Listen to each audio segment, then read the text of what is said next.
अस्सलामुअलैकुम student, welcome to my YouTube channel study tube educational two. अच्छा जी student, आज का हमारा टॉपिक है टर्मिनल वेलोसिटी। ठीक है जी, चैप्टर नंबर 6 फ्लूइड डायनामिक्स, उसका टॉपिक है terminal velocity.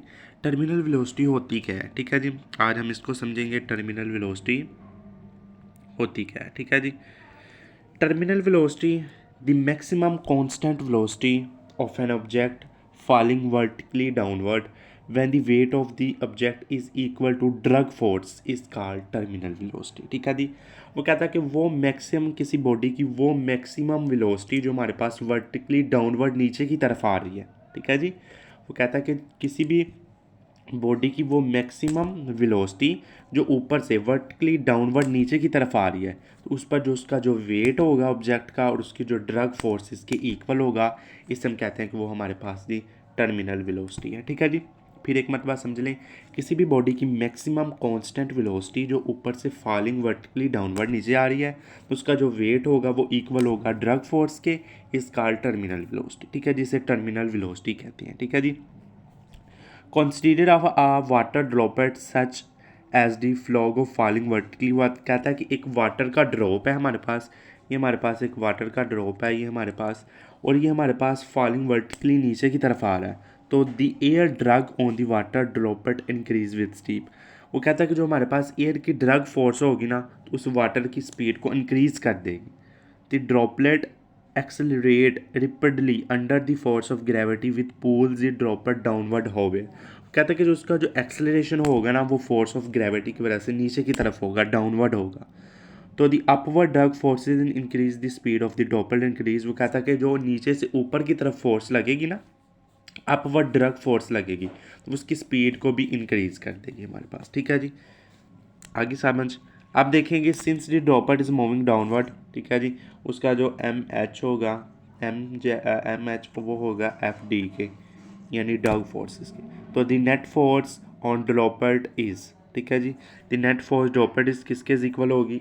Net force is equal M G minus F D, drag force और माइनस हमारे पास एम जी। ठीक है जी, अब देखें, नेट फोर्स हमारे पास ज़ीरो है, तो उसकी जगह आप ज़ीरो ही लिखें। ठीक है जी, नेट फोर्स इस पर कोई फोर्स अभी अप्लाई नहीं हो रही, तो ये ज़ीरो। ये देखें ना, ये डायग्राम देखें, तो ये हमारे पास आर है, तो इसका जी हमारे पास रेडियस भी आर है।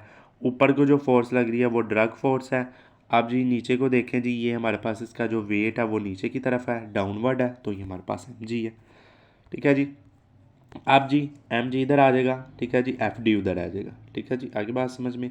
अब एम जी है, एफ डी का आपने फार्मूला पढ़ा था कि 6 pi eta are we T. अब टी किस तरह से लिखेंगे? तो ये हमारे पास टर्मिनल वेलोसिटी है। ठीक है जी, अब हमने टर्मिनल वेलोसिटी हमने फाइंड करनी है, तो ये हमारे पास वी टी इधर आ जाएगा और ये 6 पाई ईटा आर ये इधर आके डिवाइड हो जाएगा।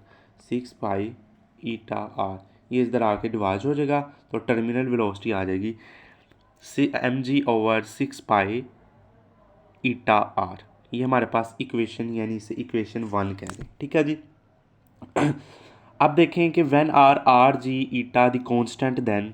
ठीक है जी, हमारे पास जो आर है, जी है, और हमारे पास ईटा, ये हमारे पास कांस्टेंट है। ठीक है जी, हमारे पास कांस्टेंट रहेंगे। अब आपको डेंसिटी का फार्मूला पता है ना, रो का फार्मूला होता है एम ओवर वी। अगर वी फाइंड का एम फाइंड करना है तो पी ओवर वी। ठीक है जी, P over V, P V हमारी एम की वैल्यू आ गई। अब जी वी a droplet of spherical shape. जैसा कि आप जानते हैं कि जो ड्रॉप होता है, वाटर का ड्रॉप होता है, वो स्फीरिकल शेप होता है, तो उसकी जो वेलोसिटी होती है वी, उसका जो हमारे पास उसका जो वॉल्यूम होता है वो 4/3 पाई आर क्यूब होता है। ठीक है जी, ये आपने याद रखना है। किसी भी स्फीयर शेप का हमारे पास जो वॉल्यूम होता है वो 4/3 पाई आर होता है। ठीक है जी, ये जो हमने वी की जगह ये कर दिया, एम इज इक्वल पी, यानी row multiply 4/3 pi are cube. ठीक है जी, अब जी एम की जगह हमने ये पुट कर देना, ये हमने फार्मूला निकाला था ना, एम की जगह हमने ये पुट कर देना है 4/3 पाई आर क्यूब, यानी ठीक है जी, ये हमने पुट कर दिया। जी साथ वैसे का वैसे ओवर 6 पाई और ईटा आर। ठीक है जी, ये आ गया। अब ये देखेंगे हमारे पास रो वैसे ही आ गई, रो ये बाद में लिख लेते हैं। अब देखें जी, हमारे पास इसमें क्या होता है, ये 3 नीचे आ गया तो 6×3 = 18 हो जाएगा। तो ये हमारे पास ये वाला आर ऊपर वाले एक आर से कट गया, तो ऊपर आ गया 4r² रो जी ओवर 18 ईटा। ठीक है जी, 18 ईटा। अब ये 2 के टेबल में कट रहे हैं। ठीक है जी, ये 2 2 4 और 2 9 18। तो इसका हमारे पास वी टी का दूसरा फार्मूला आ जाता है 2 रो जी आर का स्क्वायर। ठीक है जी, जी आर का स्क्वायर 2 रो जी आर का स्क्वायर ओवर हमारे पास आ जाता है 9 ईटा। ठीक है जी, 9 ईटा। अब जी वी टी हमारे पास डायरेक्टली प्रोपोर्शनल है आर स्क्वायर की, यानी अगर आपके पास रेडियस ज़्यादा है तो उसका जी वेलोसिटी भी इसकी ज़्यादा हो जाएगी। तो हमारे पास टर्मिनल वेलोसिटी का दूसरा formula 2 rho G R square over 9 eta, ये इसका दूसरा फार्मूला, दूसरी फार्म है। पहली फार्म इसके पास हमारे पास आ जाती है terminal velocity M G over 6 pi eta R. ठीक है जी, ये था आज का हमारा छोटा सा टॉपिक कि टर्मिनल वेलोसिटी होती क्या है। The maximum constant velocity of an object falling vertically downward.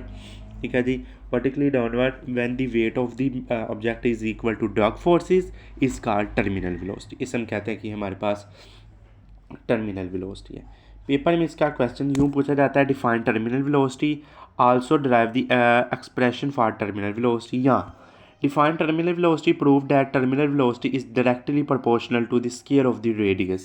यानी ये देखें ना, V T directly proportional to radius का स्क्वायर, ये हमने फाइंड करना होता है इसमें। ठीक है जी, जो हमने फाइंड कर दिया इसका। तो इस वीडियो में इतना ही, अगली वीडियो में इंशाल्लाह मुलाकात होगी। अल्लाह हाफिज़।